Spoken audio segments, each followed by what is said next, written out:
Hello everyone, my name is McGavis and welcome to the fifth installment of a video series of the starting 6 classes for Gloomhaven 2nd edition. I'll be proceeding with the Bruiser here. Previously this class was known as the Brute in 1st edition. This video will function more of a review of the class as I have not yet myself played the new version of Bruiser, so my discussion will be more theoretical based on my experiences playing the class in 1st edition and comparing their kit to what is available now in 2nd edition. The Bruiser has better access to shields and other defensive abilities at lower levels, and has a greater focus and cohesion to their kit in 2nd edition, as it's my understanding that Brute in 1st edition was one of the first classes to ever be created. The design of these classes has come a long way since then, and I can definitely feel it with these 2nd edition characters. Bruiser is a 10 card hand with a high health pool of 10 as well at level 1, with the 10 card hand being the standard and average across the vast majority of Haven games. As the name implies, the Bruiser is a frontline character with good access to defensive abilities such as shields, some healing abilities, as well as primarily melee attacks. Bruiser does not possess any unique mechanics. However, they have great access to early initiatives, consistent area damage in the form of hex pattern melee attacks, and a sub-theme of pushing and pulling monsters around the battlefield with many of their actions. The Bruiser's mobility is also very solid, offering a lot of move 4 and multiple move 3 jumps early on, which allow them to get in the right spot for these area abilities. One thing to note for newer players is that while the Bruiser will likely appear to occupy something like a tank role that is common in many other games and media, their role is not necessarily one that translates particularly well in Gloomhaven, as the players have access to limited stamina due to the hand size system as well as their health pool, whereas the monsters will continue to pull ability cards with no end in sight no matter what happens until they are dead. This kind of devalues the idea of a true tank.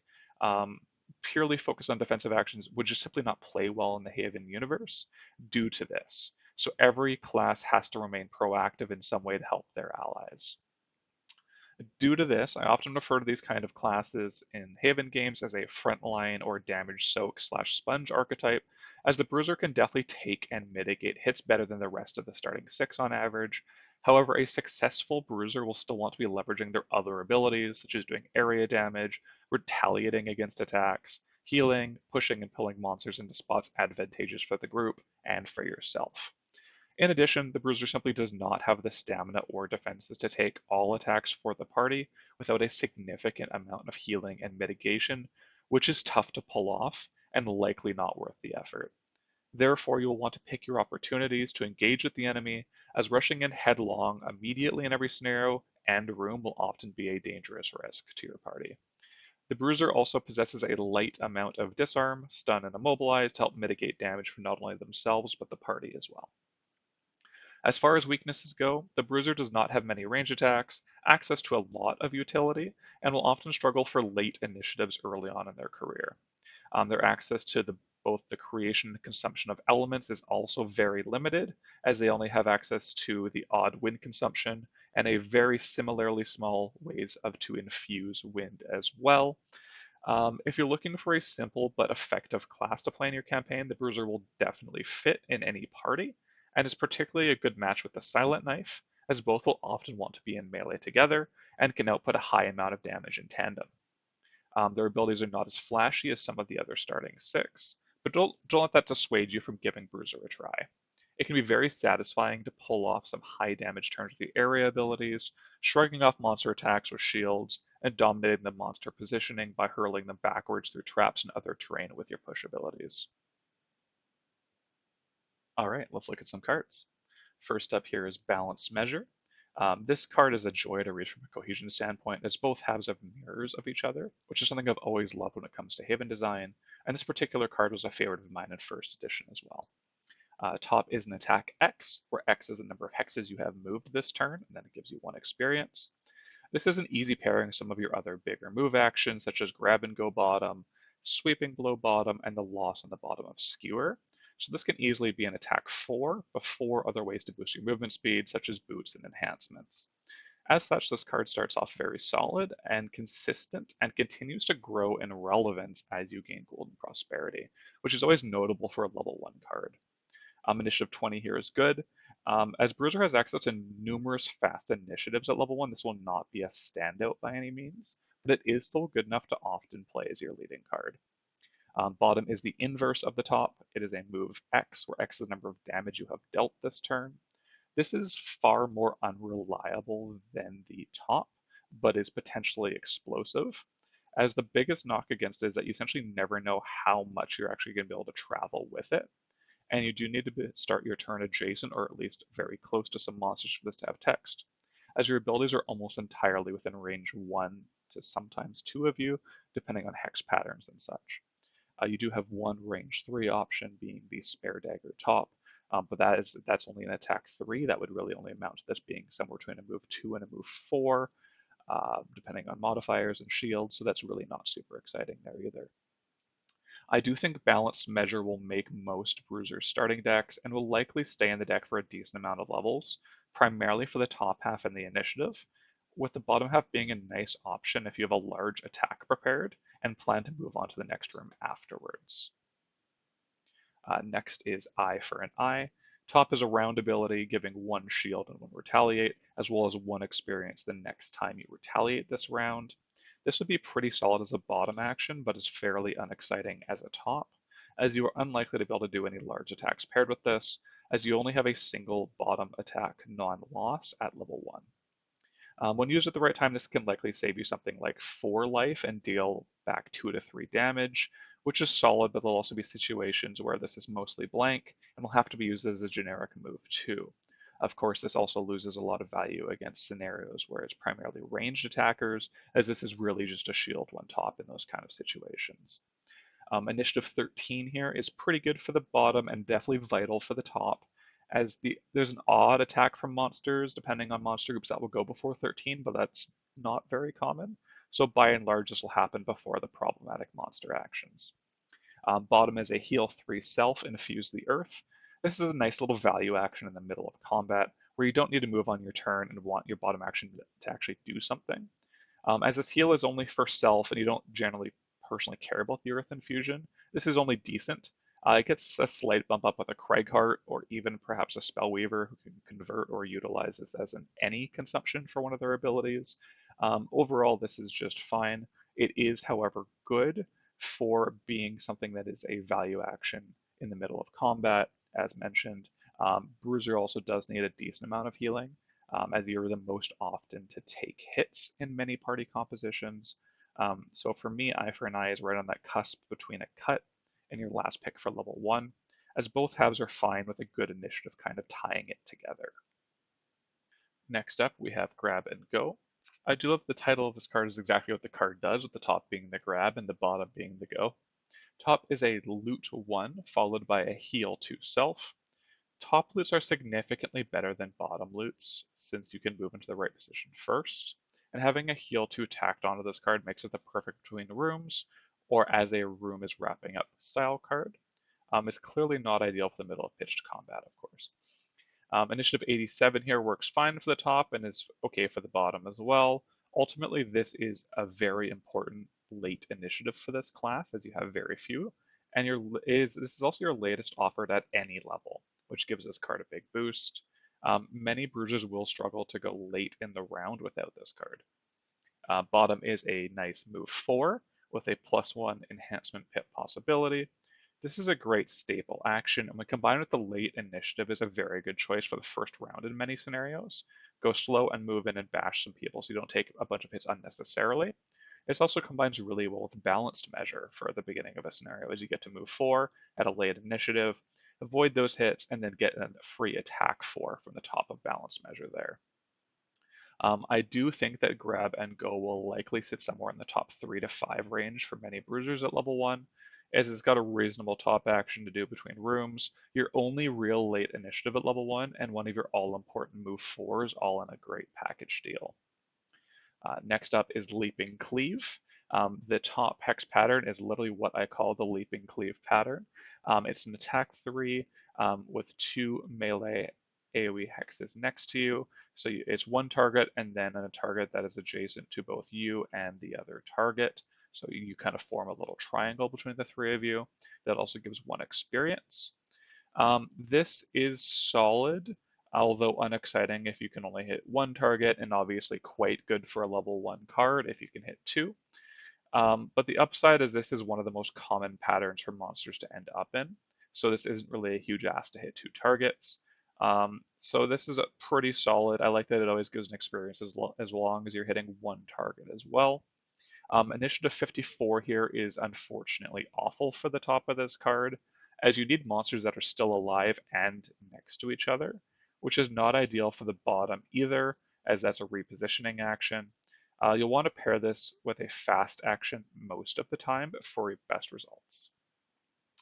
Bottom is a move 3 jump with a push 2 afterwards within range 1. The push is optional here, as there will be situations where you don't want to push the target, particularly if it's your only target for one of your melee actions that you're doing on the top half of your card. This will often be best utilized when you have a single target melee attack and there is a second target that you can push away, and then maybe mitigate some damage from the push, or maybe move them into something disadvantageous, such as a trap or hazardous terrain. If this is just a move 3 jump a large portion of the time, it's fine, but nothing special, as the Bruiser gets a decent amount of access to jump to make sure his attacks work out. For me, Leaping Cleave has two solid halves held back by a poor initiative, but should still make nearly all Bruiser's starting decks for its versatility in the two actions it offers you. Next, we have Overwhelming Assault. Top is a simple attack 7 melee loss. This isn't anything special, but it can be a fine way to get 2 experience and kill a monster in the back half of a scenario.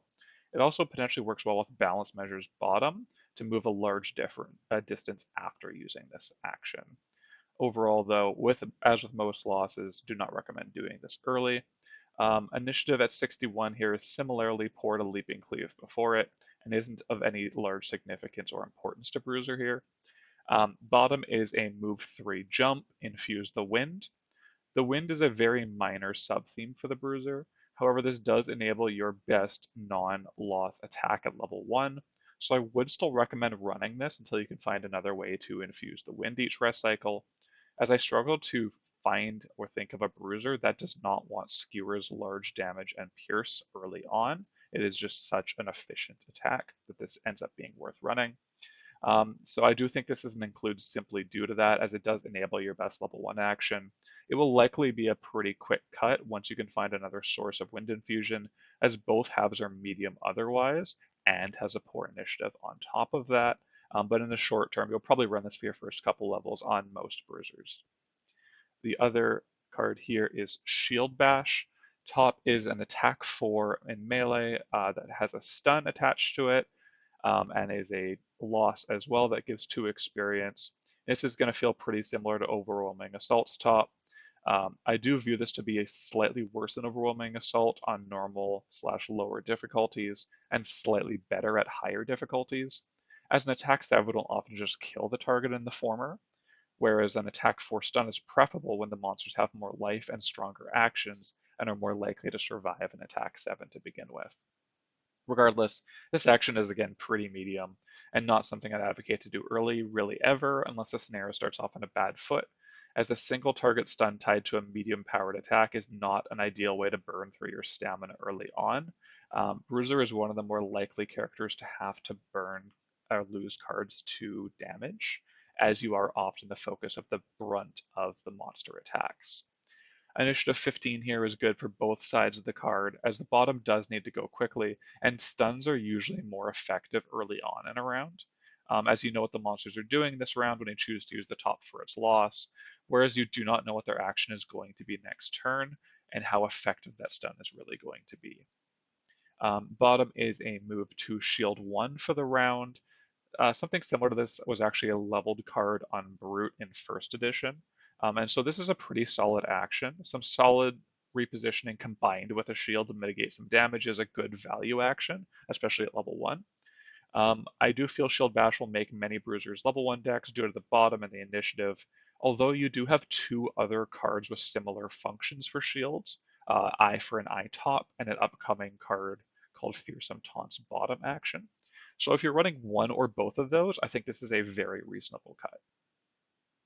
Next up, we have Skewer. This is the card I was referring to with Overwhelming Assault's bottom, Wind Infusion, as a melee attack with a hex beside you and one behind the initial target as well. As an attack 3, that becomes an attack 4, Pierce 1 with the Wind Infusion. This will range from quite good, as the floor on this is essentially identical to Leaping Cleave, to very efficient with the Wind available, especially for a level 1 card. This is also totally fine with the Wind if you can only hit one target. As an attack 4, Pierce 1 is already a bit above average, and is approaching level 1 lost territory for efficiency when hitting 2 targets as a cumulative attack 8, Pierce 1 on 2 targets. This is slightly harder, but is still one of the easier hex formations to achieve compared to Leaping Cleave, as a ranged and melee monster combination will often end up grouped like this, especially in high density rooms. Initiative 35 here is awkward, but is better than a 50 or 60 for the top half here. Definitely not a huge selling point, but not actively detrimental either, just kind of mediocre. Bottom is a move 7 loss to experience. This is best paired with balance measure top for a move 7 attack 7 turn. Otherwise, this is relatively weak for a loss and will likely end up being used for 2 experience and to grab some loot or a chest in the final room when you're doing well. So overall, Skewer is very much priced into the top action overall, with it being your best non-loss attack and honestly one of your best attacks period at level 1. The mediocre initiative and very situational loss on the bottom both do speak to the power of the top, but I would still recommend including this pretty much in all level 1 bruisers, as it represents such a consistent source of damage and is also one of your very few sources of pierce early on as well. Other card here is Spare Dagger. Top is an attack 3, range 3. This is your only ranged option at level 1, with the only other technical ranged option being the second hex of Skewer. An attack 3, range 3 is totally normal and standard. However, this definitely gets a slight bump as it gives Bruiser a much needed non-melee option, allowing you to avoid things like melee retaliate, and also great for door opening turns to give yourself the best chance to actually hit a target. Initiative 27 here is on the fine side of fast. Nothing particularly special, but decent enough. It's also something that gains more relevance in the early to mid levels, as you start off with a decent amount of fast initiatives, but a lot of your early level ups have really poor initiatives. So this is something that you'll want to keep in mind when kind of getting a couple levels on Bruiser, is that you don't just want to cut all of your good initiatives on this class when you're bringing in the leveled cards for a couple levels, because you will struggle with some initiative control in the mid game if you do that. Bottom is an attack 2, Pierce 1. This is your only bottom attack that is not a loss, at least at level 1, and has a bit of Pierce thrown in too. I'm very happy this option exists, as in rest cycles when you're in the middle of combat, this is fantastic. Pairs nicely with your AoE top attacks to potentially kill 1 or 2 targets pretty easily in one turn. This is almost identical but slightly improved from first edition, and it was always a good starting card there, so I don't foresee this being an often cut. It brings versatility, but not only with ranged options, but also one of your better bottom attacks, because it is not a loss, and that's just a lot of free damage in rest cycles. Next up is Trample. The top is an attack 3, pierce 3, and melee. This will range from merely fine on the mediocre side to very good against high shielded targets, particularly living spirits and flame demons early on. I'm actually a little surprised this isn't an X card for Bruiser here, as that's a great example of a card you don't necessarily want to start in every scenario, especially if there are no shielded monsters. Initiative 72 here is your second latest, with Grab and Go being your only other really truly late initiative. This is a pretty good reason to pack the card, so maybe that is the reason why it's not an X, as it's a way to give more Bruisers a better spread of initiatives at level 1. Bottom is a pretty iconic loss for Bruiser that has been improved slightly from first edition. It's a move 4 jump that gives the Bruiser an attack 3 for all enemies moved through with the move ability, and you gain 1 experience for each enemy targeted. This was pretty easy to pull off on roughly 3, sometimes 4 targets on first edition, due to the starting boots giving +2 movement, so move it up to an move 6 jump.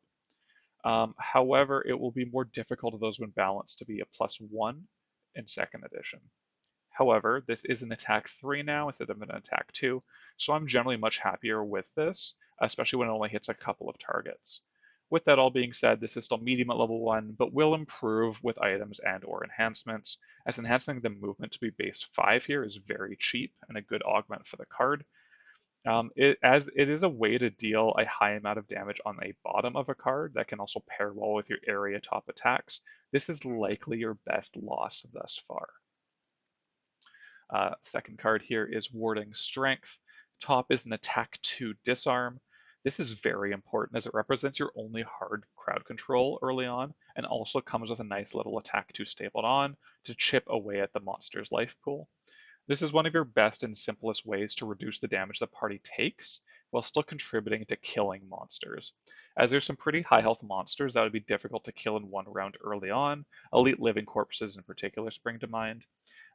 Initiative 32 here is not ideal for the top, but is workable. I would generally try and pair the top action with something faster, ideally in like the 0 to 15 range, whenever possible, to ensure the disarm has an effect this turn and not on the next on a key target. The bottom doesn't really care about initiative at all, but would prefer slightly just to go slower if possible, as it is a persistent loss. As I just mentioned, this is a persistent loss, although more like a semi-persistent loss. For the next 6 sources of damage from attacks targeting you, gain shield 1, melee retaliate 1 for the attacks, with 3 experience over the course when you use up some of the use slots here. Barring the odd monster that pierces, this will at least save 6 life and will deal something like 2 to 4 damage back, as this does unfortunately trigger against range attacks as well, where the melee retaliate will generally not work. As it is, this is a reasonable loss to put up in the middle of a scenario to try and power through. If this is ever consistently 6 life saved and 5 or even 6 damage, it is above par, but that will be difficult to get the full use of at all times, so you don't have a lot of control over who this will actually trigger on in a given room. Next is Fearsome Taunt. The top is an attack 3, push 3, 1 experience, and melee. This will be your largest push action for quite a while, although it is single target and is a fairly mediocre attack 3. So this is definitely a reasonable sideboard option that won't necessarily make your main deck for the top alone. This is at its best against slow-moving melee monsters such as living corpses, and in scenarios with traps or other terrain to make the most of the large push here. Initiative 10 is good for both halves, as they are both likely to have the highest impact early on in a round. This is also your fastest initiative period until level 7, which is definitely notable and a big bonus for the card. Bottom is a Shield 1 round persistent ability. Whenever an enemy would attack one of your adjacent allies this round, you may have that attack target you instead, regardless of range or line of sight limitations. This is actually really cool, as it allows squishy melee allies such as Mind Thief or Silent Knife to get in their preferred position while still remaining safe, as long as they stay next to you, and make the shield in the card much more relevant, as you can be fairly certain it's going to be effective in a given round. I like that if you prepare this for the bottom a decent amount of the time, but the top is still reasonable if the monsters aren't attacking or something like that. So overall, a decent X card here.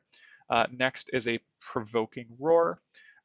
Pull 2, range 3 Muddle, and then you gain 2 melee retaliate for the round, and you get 1 experience the next time you retaliate.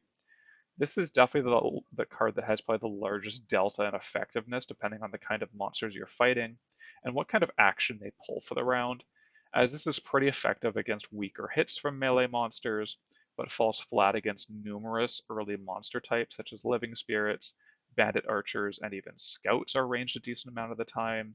Of course, sometimes the monsters don't pull a move action, so that does make this slightly better, but overall I'm not a huge fan of this action, partially due to the fact that this is initiative 18 here. So this is fast, but not fast enough to guarantee going before monsters, and putting up retaliate after you've already taken a bunch of hits from a monster group in a round feels really mopey. So overall, this is a good initiative, but not quite fast enough for what it's trying to do. Bottom is a move 2, pull 2 at range 3. This is a reasonable move action and kind of functions like a move 4 that is far worse between rooms or to actually gain distance yourself. or when there's no monster to pull. And of course has the upside of being able to pull monsters into positions for your area attacks to use with the top action. Overall, I view Provoking Roar as a fine card, but probably our most situational thus far, and therefore the easiest to keep in your side deck by default. Our final level 1 and X card is Sweeping Blow. This is an attack 2 muddle, adding +1 for each undamaged target. This is 3 hexes next to you with the middle adjacent to the other 2, essentially Leaping Cleave with 1 extra hex on the other side. This also becomes an attack 3 muddle against each undamaged target, so this becomes pretty similar in effort to Leaping Cleave quite easily, with a little less damage but packing muddle unless you can hit 3 targets. If and when you can hit 3 people and at least 2 of them are undamaged, this is very efficient for a level 1 non-loss. And the muddle will likely save your party a point or 2 of life on average, which is good when it's tacked on to an already reasonably good ability. Again, this gives 1 experience unconditionally, which is nice as well, as long as you're hitting at least 1 target. Initiative at 23 is solid, but not fast enough to ensure you actually go before the monsters move and they are in this position ideally. So thankfully this does work well enough for the bottom, but is one of those awkward initiatives where it's already pretty fast, but you do want to pair it with something slightly faster when you can. This is your other move 4 at level 1 offered aside from Grab and Go. It does not have the enhancement pip, unlike Grab and Go, which is a little unfortunate but fairly minor in the grand scheme of things, as that pip only took +1 enhancements anyways and could not take jump. I find with the Bruiser you'll want to pack multiple of your move 4 and move 3s in some combination, likely at least 3 of them total. So this ends up being a pretty important card, simply for the versatility of the bottom move action, a good AoE top action, a little bit of defensive nature there with the muddle, and a reasonably fast initiative. Level 1 card choices. I think the most important thing for Bruisers at level 1 is to bring roughly 2 of your shield cards, these being Fearsome Taunt, Warding Strength, Shield Bash, and Eye for an Eye, a few of your fast initiatives, and at least 1 of your slow ones, these being Trample and Grab and Go, and a good spread of move actions as mentioned in the Sweeping Blow analysis, roughly 3 of your move 3 jump / move 4s. With that in mind, some potential cuts are as follows. Eye for an Eye. Biggest boon here is a fast initiative and bottom heal, but it is also 1 of your shield cards, so a fairly medium overall, but a fine cut. Overwhelming Assault's a reasonable cut, but only if you're not running Skewer or do not need the Pierce from it, as it is your only win consumption early on. Shield Bash is a reasonable cut if you're running the other shield cards. Trample is a reasonable cut if you're running Grab and Go and are okay with only having 1 slow initiative. Provoking Roar is probably my pick for the overall best cut, as it doesn't do anything particularly well, but does have 3 reasonable halves. And then my last potential recommendation would be Sweeping Blow. I would only cut this in scenarios with a lower monster density or higher shields, and if you're running the rest of your move 4s / move 3 jumps, as it is one of those 2 move 4s there. As far as starting items, Weathered Boots, which is a spent item to get +1 to a move action, refreshes on a long rest, is very solid on Bruiser as a way to up your move 3s to 4 and your 4s to 5. This gives a lot of flexibility in making sure you get to the right hex for your melee area abilities, moving between rooms. Also ensures you can take focus away from your allies when you're healthy. It's also an improvement for both Trample's bottom loss, as well as Balance Measure's top attack based on your movement. Fur Armor is often a good pickup on this class. This is ideal if you're planning on taking the Remove Negative Item Effects perk early on. Otherwise, I would avoid it. That's not within your first couple picks, as those 2 negative ones really do add up when they're just added to your perk modifier deck. Fur Armor is overall one of the safest defensive picks, and may end up being fairly necessary depending on your party composition, so you may end up getting priced into taking that Ignore Negative Item Effects perk fairly early on, depending. Amulet of Life is quite good. As a frontliner, having access to an easy little heal 1 that can get rid of poison and wound easily is great. Refreshes on a long rest, of course, because it's a spent item. As your healing may be limited depending on your card choices and who you're actually in a party with. Heater Shield is a little worse than Amulet of Life because it just spends to provide one shield for an attack. But it is serviceable if both copies of Amulet of Life are gone, or if you want a different headpiece, as they do occupy different slots. Finally, Healing Potion is a great general use choice. This class can use a burst of healing that it uses because it's a heal 3 that consumes, which is often nice on frontline characters. All right, we're on to the leveled cards here. First level 2 option is Intimidating Growl.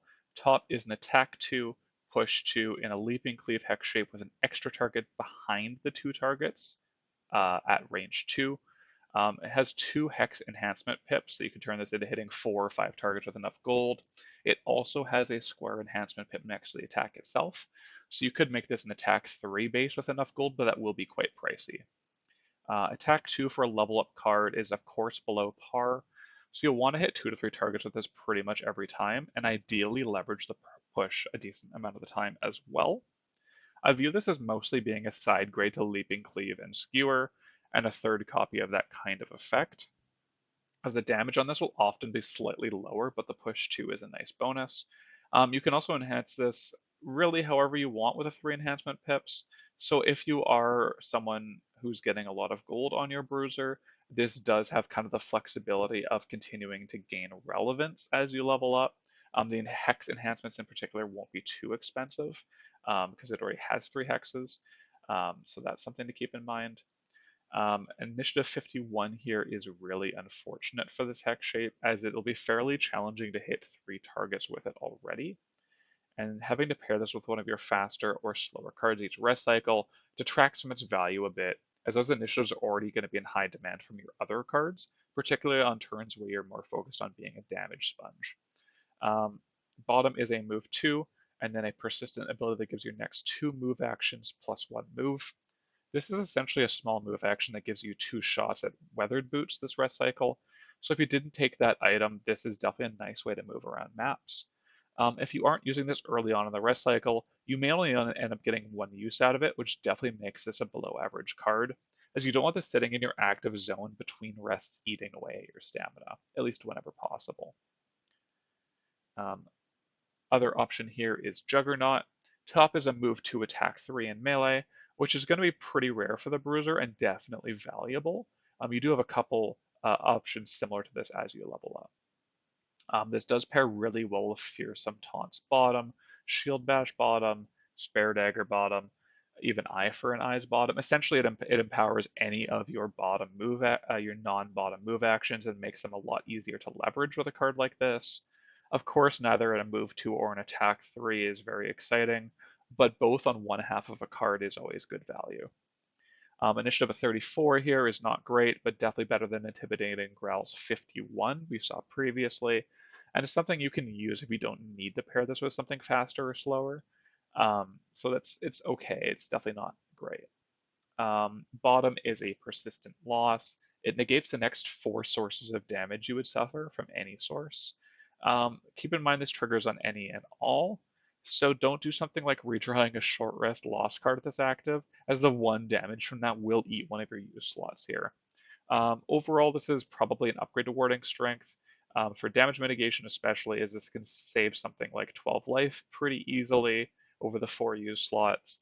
However, it does not offer any damage at all, so this will still be fairly medium. It does gain relevance with levels and higher difficulties when monsters can swing for 5 or 6 significantly more often, and can represent something like 20 life gained / damage prevented, which is pretty solid value for a level 2 loss. Overall for level 2, I'm quite disappointed that Growl's initiative is so poor here, being 51, as both halves are reasonable but not exciting numerically, and are a little low for my taste in that regard. If you can leverage the push in the top well and plan your rest cycles well, so you're moving twice after putting up the bottom, and having the extra move actually matter, probably best for things like balanced measure top, then the card is pretty solid. As always, I'm a fan of consistency. I love Juggernaut's top move and attack. It kind of powers up, like I said, all of your other bottom non-move actions, combined with a better initiative and a situationally useful bottom loss. I've used the previous version of Juggernaut, which was weaker in all aspects, and it was pretty good. So this new and improved version should play well as well, because it gained an extra attack on the top and an extra use slot on the bottom. Our first option is Hook and Chain. Top is an attack 3, range 4, pull 3, which is pretty hefty utility for a range attack for our Bruiser friend, being a solid if unexciting amount of damage, but they'll set up future turns and area attacks, as well ensuring that the monster targets you over your fellow mercenaries as well, which is nice. Initiative 42 here is definitely not great. I think both halves would rather go early in a round, although the bottom can be used well going later. Either way, 42 does not help, as you need to pair this with a different leading card often. Bottom is a move 4. If you move in a straight line in one direction with the move ability, perform attack X, where X is the number of hexes you moved with this move action. I do love that the failsafe on this is a move 4, kind of no matter what, and it can often be a strange split card of something like a move to attack to. That also scales well with items such as Weathered Boots and the movement bonus from Intimidating Growl's bottom action last level, although having a monster exactly 5 hexes away in a straight line is definitely going to be uncommon. I view this overall as a very flexible card with a bunch of different modes, primarily with the bottom here, as even something like a move 1 attack 1 is fine on occasion when you don't need the move 4. Other option here is Unstoppable Charge. Top is an attack 3, but it comes in attack 5 if you've moved this turn. This is about as close as you're going to get to an attack 5 as you're going to really have options for a while. In the rare situation that you can't move, you need a bottom non-move action or are mobilized, this is pretty awful for level 3, but that will be relatively uncommon. Needless to say, this is a good bread and butter action, with an S being mostly an attack 5, and also has the diamond enhancement pip if you end up having quite a bit of money. I think Brute overall has some pretty good options on enhancement pips, which is nice, because you often get a decent amount of gold being in the front line. Initiative 86 here is also really great.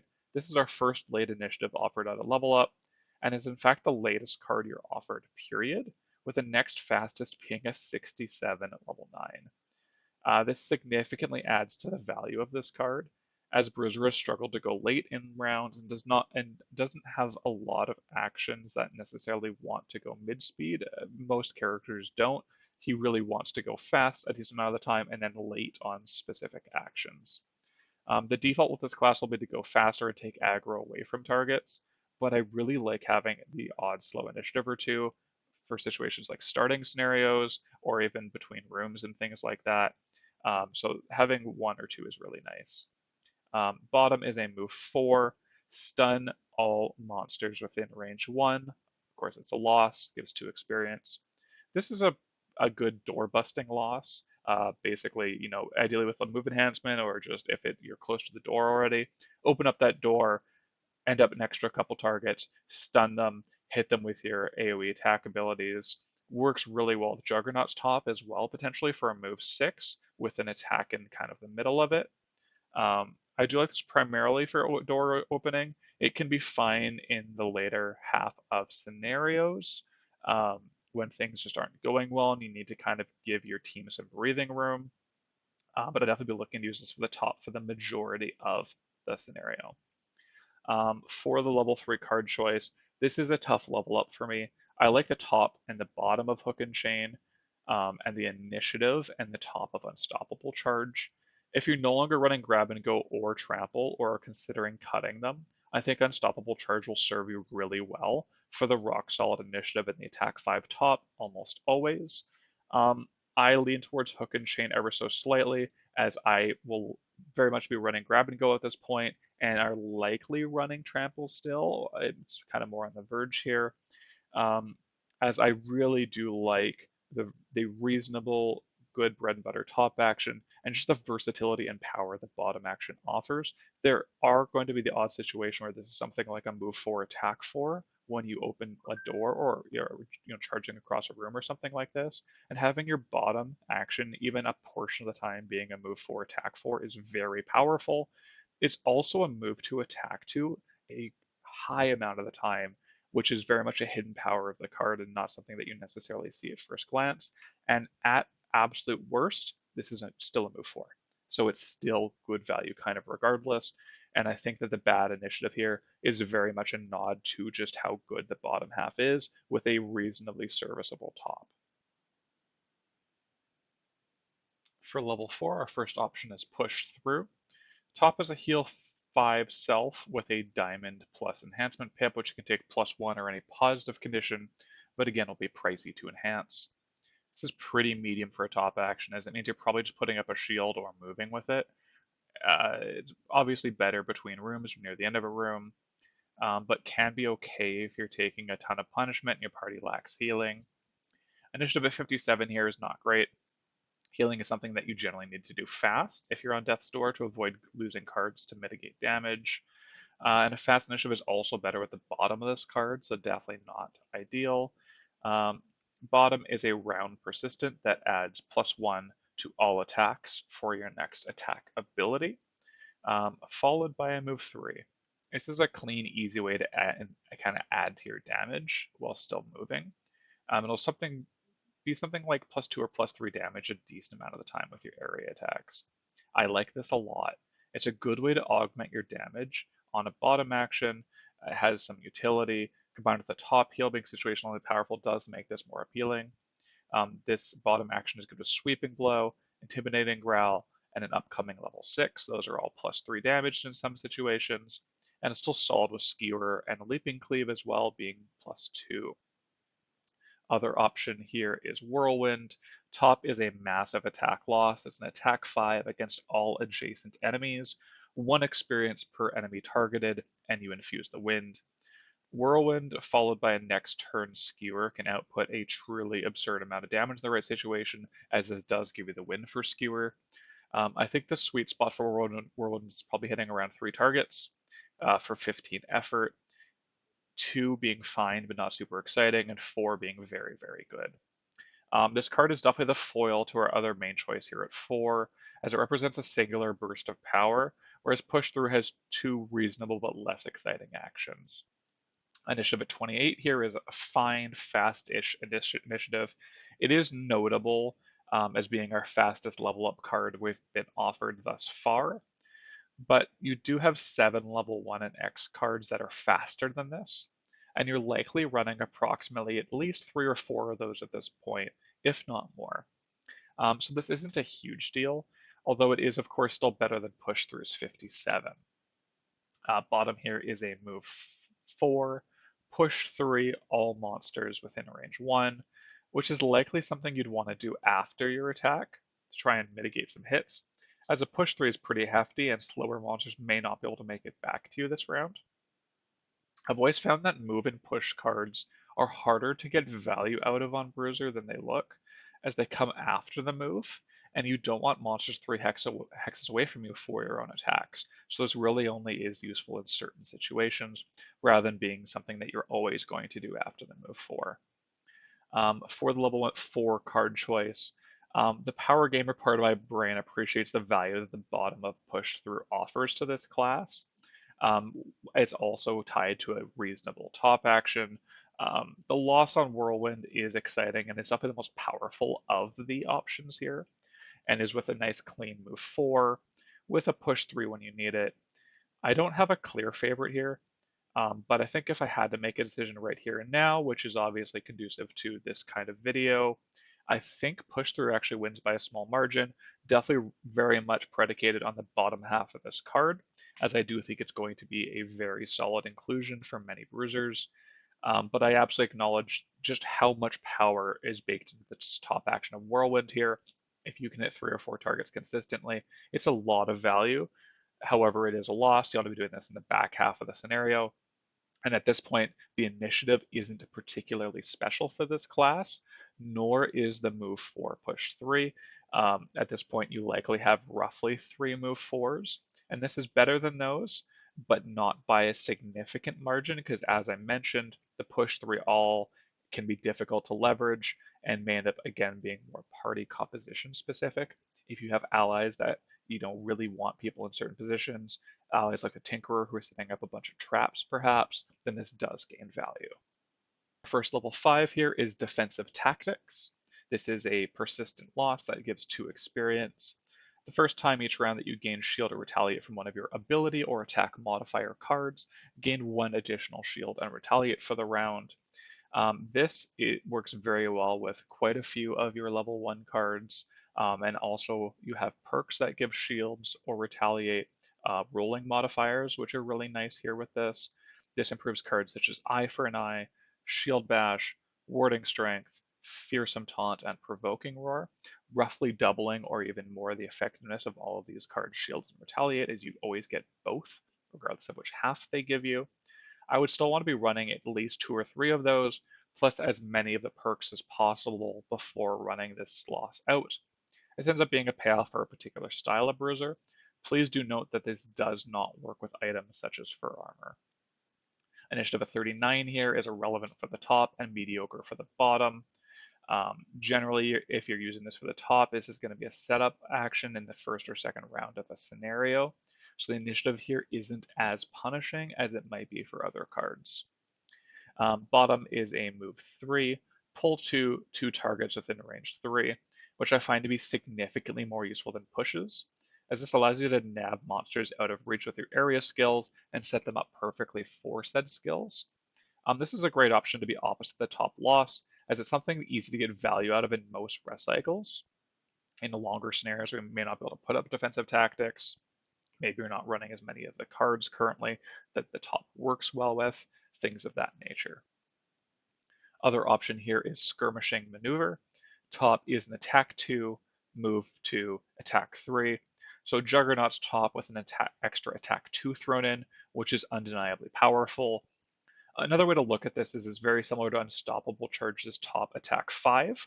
That is worse against shields and is better otherwise, as you do get to flip 2 modifiers with this. And a move 2 thrown in as well. So this is great, but not groundbreaking for Bruiser at this point. The first attack can only be enhanced with a +1, whereas the second attack can be enhanced with any negative condition as well. So just a quick note, you can't throw poison on the first one and then have the second attack be an effective attack 4. Nice that this does have 3 enhancement pips on it, though, for very wealthy Bruisers. Initiative at 29 here is similar to Whirlwind's 28 from last level. Reasonably quick, not fast enough to compete with your faster level 1 cards. In fact, all of our level 2 to 5 initiatives have not been stellar, the only standout being the 86 from Unstoppable Charge, and none of them have been particularly fast. Bottom is a move 5 jump that infuses the wind. This is a massive upgrade over Overwhelming Assault's move 3 jump infuse the wind from level 1 that you may still be running due to Skewer, as you get 2 extra move and a far more powerful top action to go with it.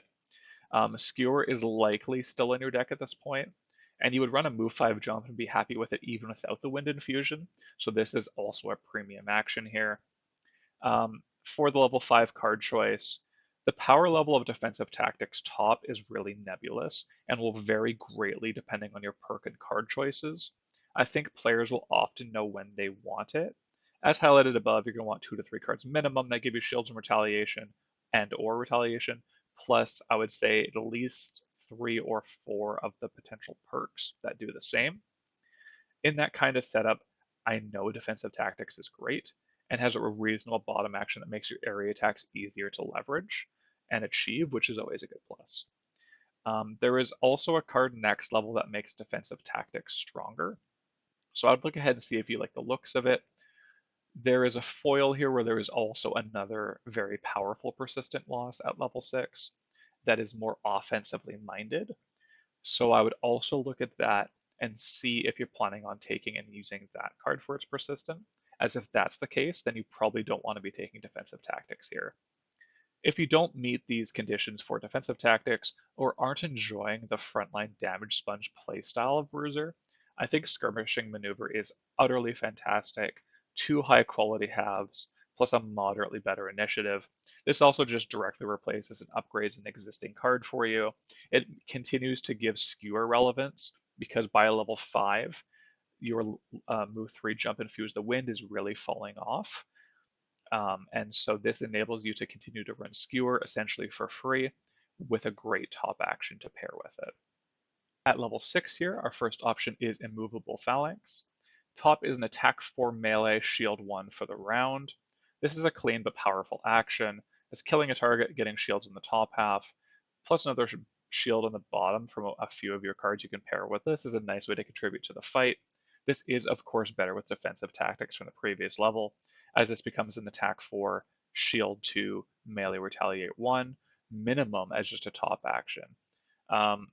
Initiative 17 here is fast, not fast enough to guarantee going before some monster attacks, but should generally get the job done.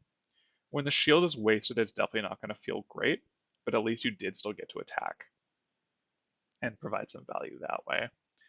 Bottom is a persistent loss. This is going to be best in builds that aren't already running one of these, such as defensive tactics, and have taken some of the bigger move actions we've been offered thus far. So once each turn, you may treat one move ability from your ability cards as an attack ability of equal value instead, so you get the attack instead of the move. This is particularly good with the bottom and top of Skirmishing Maneuver, Whirlwind, Hook and Chain, and the top of Juggernaut. I like that this is a more damage-focused foil to the Persistent for Defensive Tactics of the previous level, offers options for damage-focused bruisers, and can be a great way to use those pesky big move actions in the middle of combat where you don't need to reposition and they go to waste otherwise. So this is a very powerful but kind of innocuous persistent loss. Other option is Run Through. This is a big attack.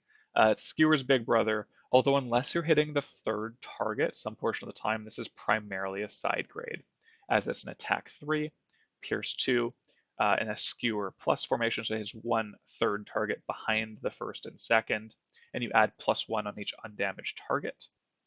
So instead of getting the wind consumption for the fourth damage, they have to be undamaged, which is arguably less consistent. This does have one extra pierce on it, so it's definitely better, but it is pretty close to being a side grade to Skewer, as I think hitting 3 targets is going to be very uncommon. And this is one of the odd area of effect cards that I think will play worse than it looks by just a little bit. Part of the issue here is initiative 33 here is not ideal for the top or the bottom.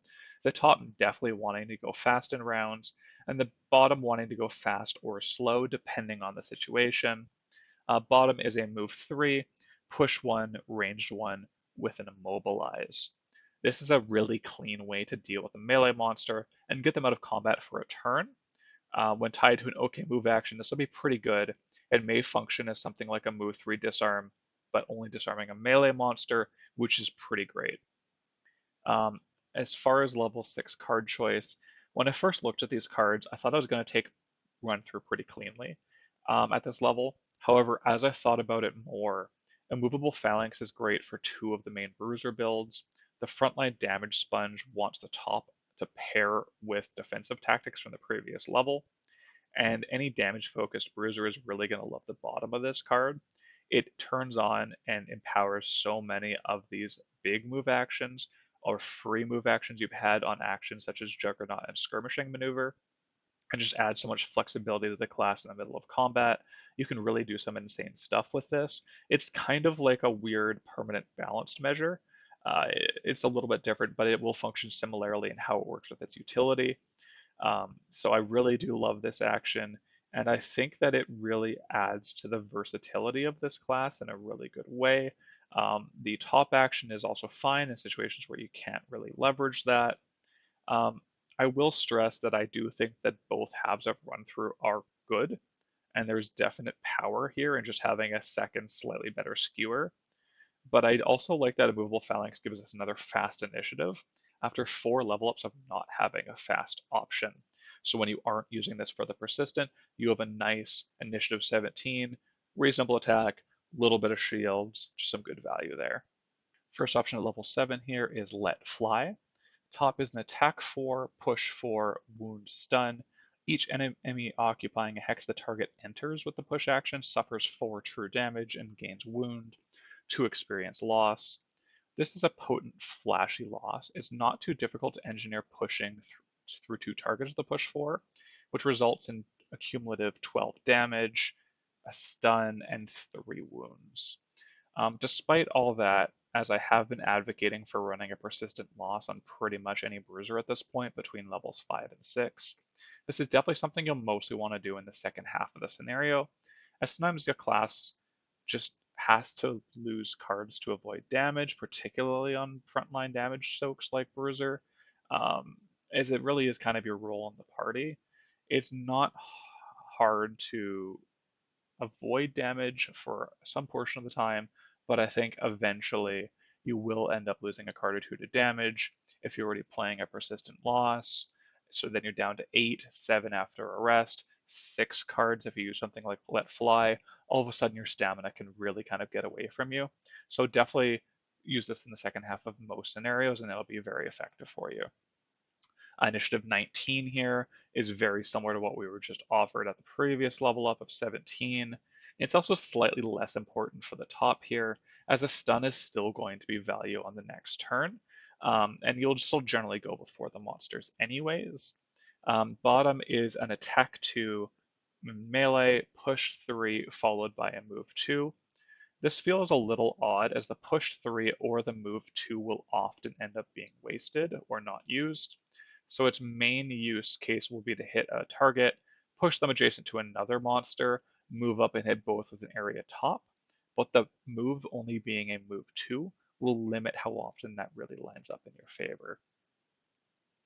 Other option here at level 7 is Selfish Retribution. Top is a move 1, loot 2 loss, which honestly is not much better than Grab and Go's loot 1 heal 3 self that we've had since level 1, and also is not a loss. You trade 3 health for 1 move and an extra range on the loot, which is fine, but so unexciting on a level 7 loss on the top half of a card.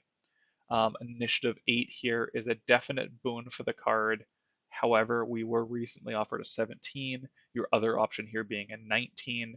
So while this is better than those two, it's not as big of a gulf as to validate this card all by itself, unfortunately.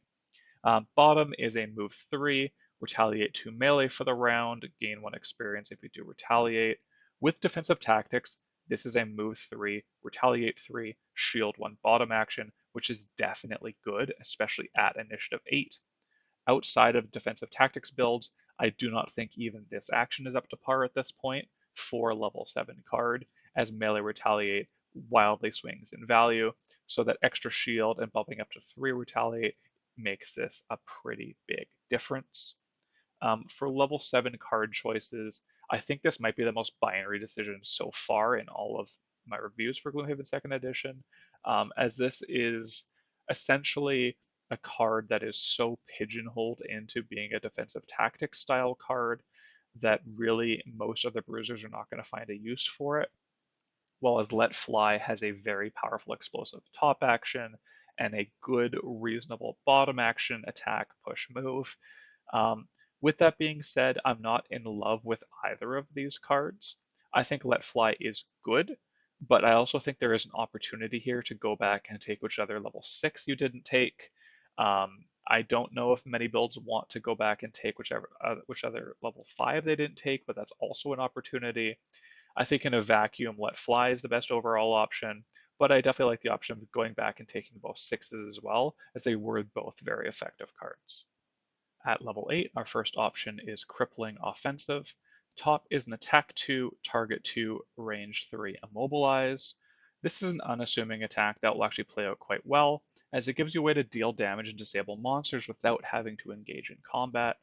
Attack 2 is definitely very low at this point. However, this does ask really nothing from you, aside from having 2 targets in the room, essentially with your move 3 and move 4s, plus the range 3 on this. Also, your perk deck should be quite potent at this point, so flipping 2 modifiers is always powerful in the late game. Initiative 16 here works well at the top, as you'll know which monsters are moving in the round, so you can try and maximize the immobilizes. And generally, it's just a solid initiative, and it works well with both halves, which I do appreciate. Bottom is a move 4, muddle all adjacent monsters, and then you gain a shield 1 for the round. This is a good bread and butter staple action with 2 small bits of value thrown in between the muddle and the shields. as this will actually prevent a decent amount of damage at this point. Um, with the Shield 1, of course, being better in the Defensive Tactics build, where I think this card is actually very premium. Between Muddle, 2 shields, and a Retaliate for Defensive Tactics, with a good move 4 on a solid initiative, this card becomes probably one of the better actions you can do on a bottom, but definitely very solid overall. The other option here being Frenzied Onslaught. Top is a move 2, attack 3, move 2, attack 3, non-loss. This is fairly significant over the similar skirmishing maneuver from level 5, as this is a cumulative move 4, attack 6, compared to the move 2, attack 5 of maneuver. And it can also be 4 attacks of a cumulative 10 effort and 4 modifier flips if you're running Phalanx's persistent active, turning these move actions into attacks. I love how both of these options are great and should play well regardless of what build you're going for, even if it's not on theme or synergy for defensive tactics style builds. Initiative at 41 here is definitely not ideal for either half, and is something I view as a very deliberate drawback to a very overall powerful card. Bottom is a heal X self, where X is the number of damage you have dealt this turn. Of course, the rub here is that one of your better staple actions to use this with is the top action here.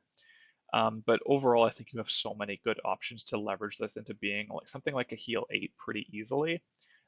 Things like Skewer, Skirmishing Maneuver, Run Through, Leaping Cleave, or even something like a heal 15-ish with Whirlwind's Loss.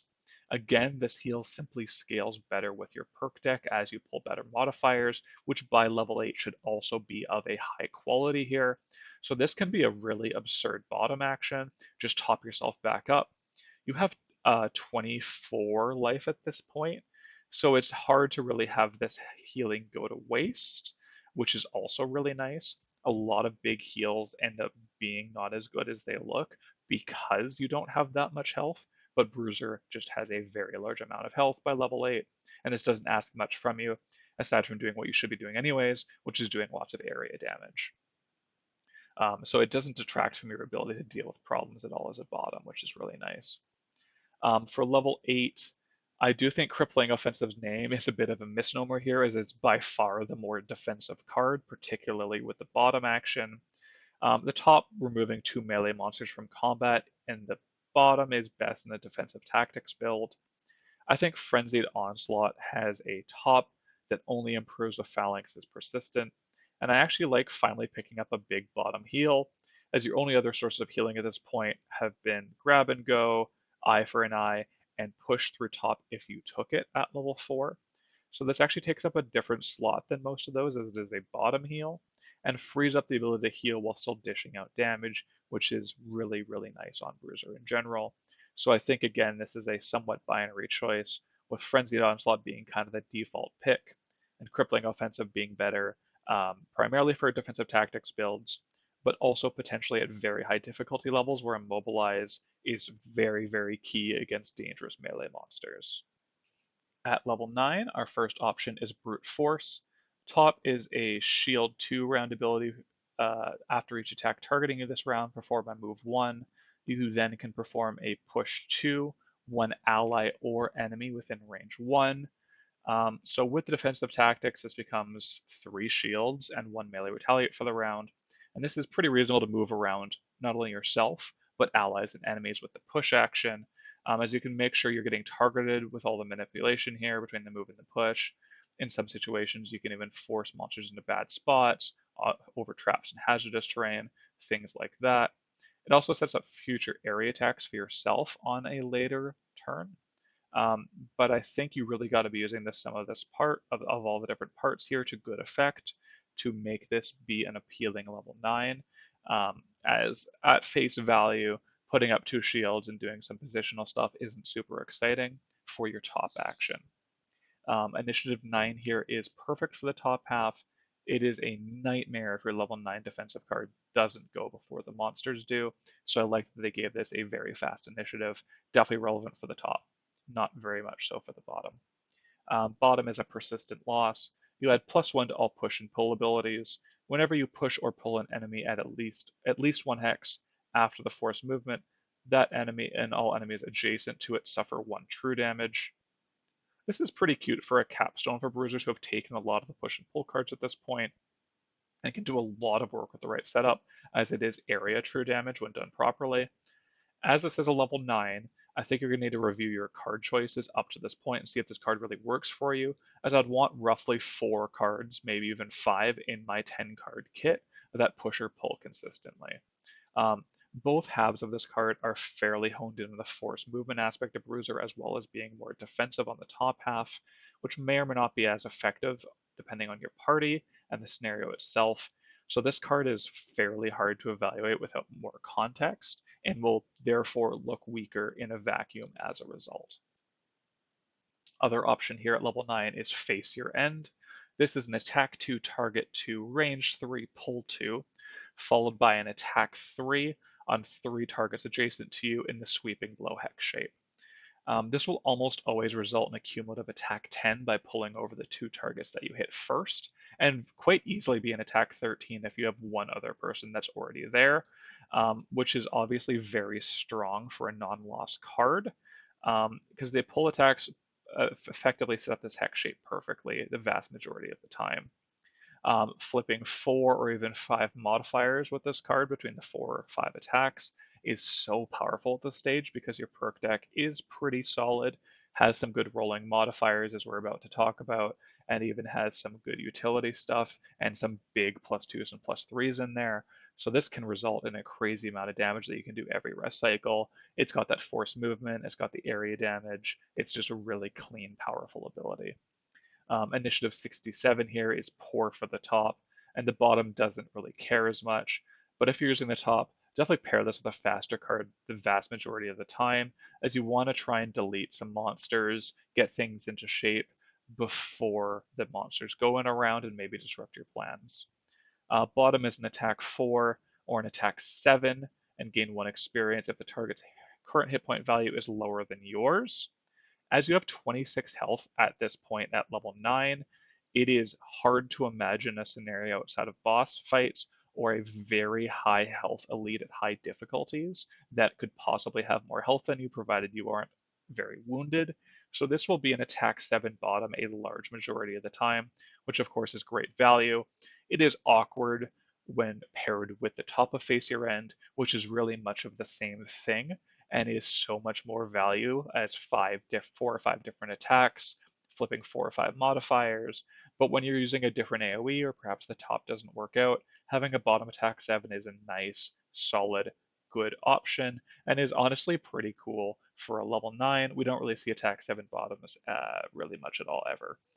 So overall, I think at this point, Face Your End is a clean, obvious answer for a level 9 card choice, as it just does kind of everything for a damage-focused Bruiser.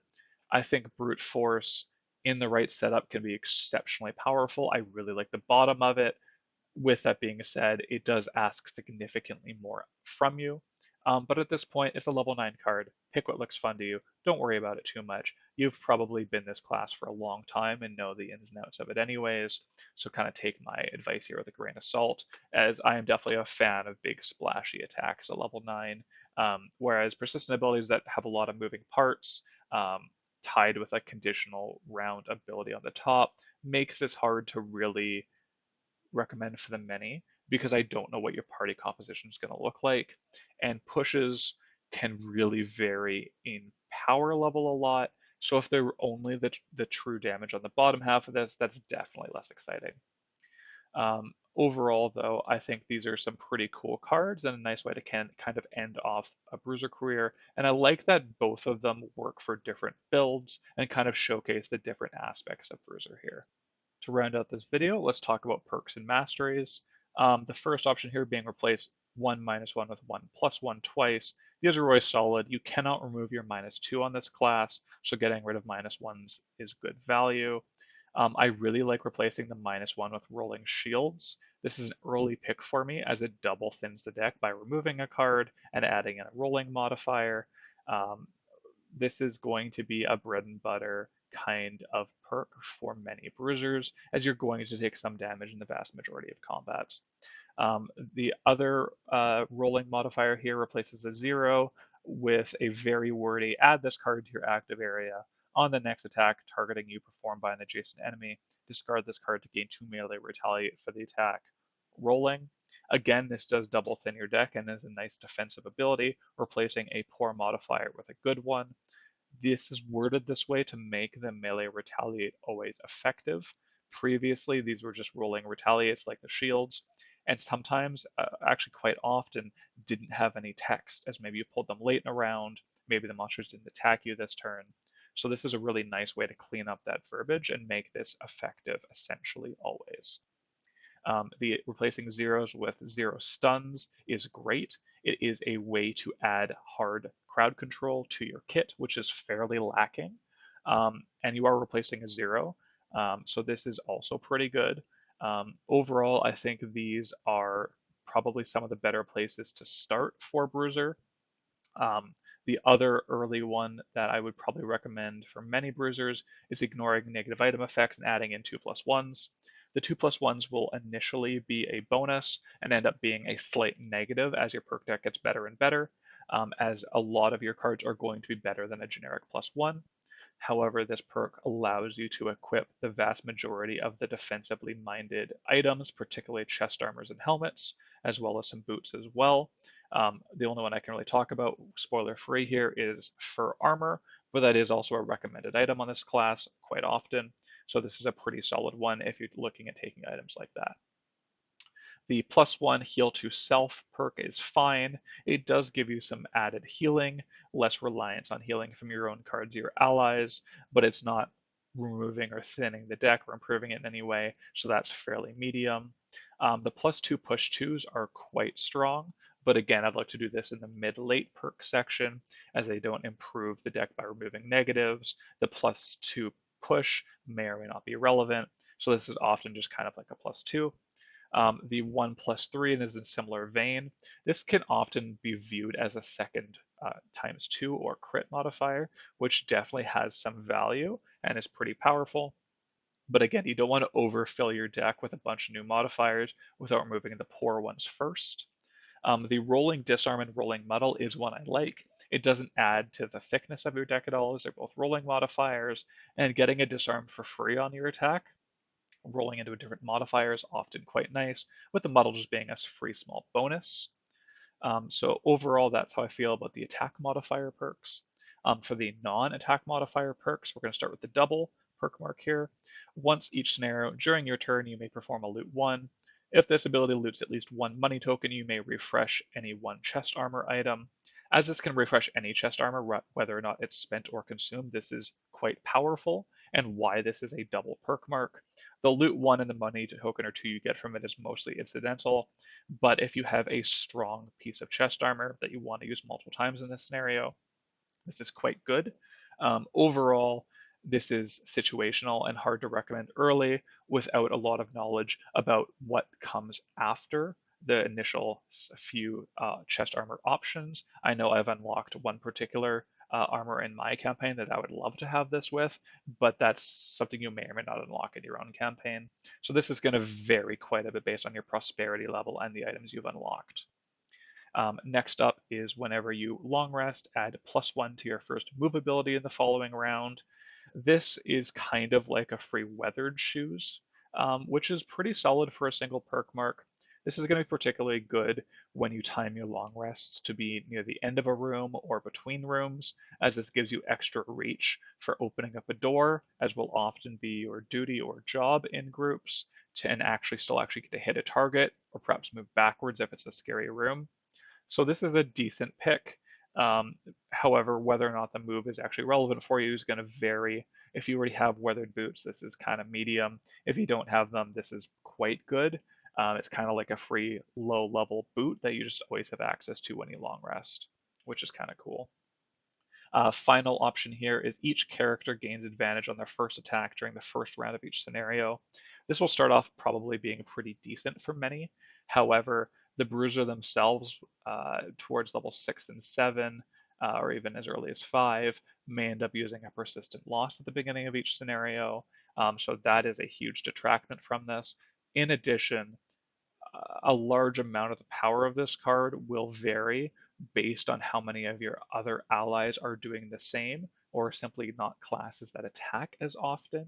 If you're with something like a Mind Thief who might be putting up an augment on turn 1 or Tinkerer throwing out a gadget on turn 1, this is going to not be a very good perk. So this may be one I may not recommend early on simply because it doesn't necessarily work super well in some parties. And I think removing modifiers to start and improving them is usually a better place to start. As far as masteries go, in 3 different scenarios, kill an enemy that you pushed or pulled that round. This is kind of like a free or very easy mastery. This should be able to be triggered pretty well. You can do this in your first 3 or 4 scenarios pretty easily. Do note that a monster that you kill with an attack action that has a push tied to it would not count, as you don't push or pull enemies if they are dead by the attack. The push or pull happens after the attack. But is overall still pretty simple to do. The other mastery being in a single scenario across 3 consecutive rounds, play 6 different ability cards and cause enemies to suffer 7 or more damage during each of those rounds. This gets a lot easier at higher levels with your access to attack 5s and area attacks hitting 2 or 3 targets, making this pretty achievable. The biggest differential here will be perks that remove your negatives to add consistency, as you do have to do this on 3 consecutive turns. If you have allies that might be able to give you strength or advantage on attacks, this also gets a lot easier and will definitely require some planning. So I feel like this mastery is definitely a better showcase of mastery on Bruiser. I think the first one is a little bit too easy for my tastes, but at the end of the day, it's a free perk, so take that as you will. But overall, Bruiser's perks are fine, but nothing too crazy.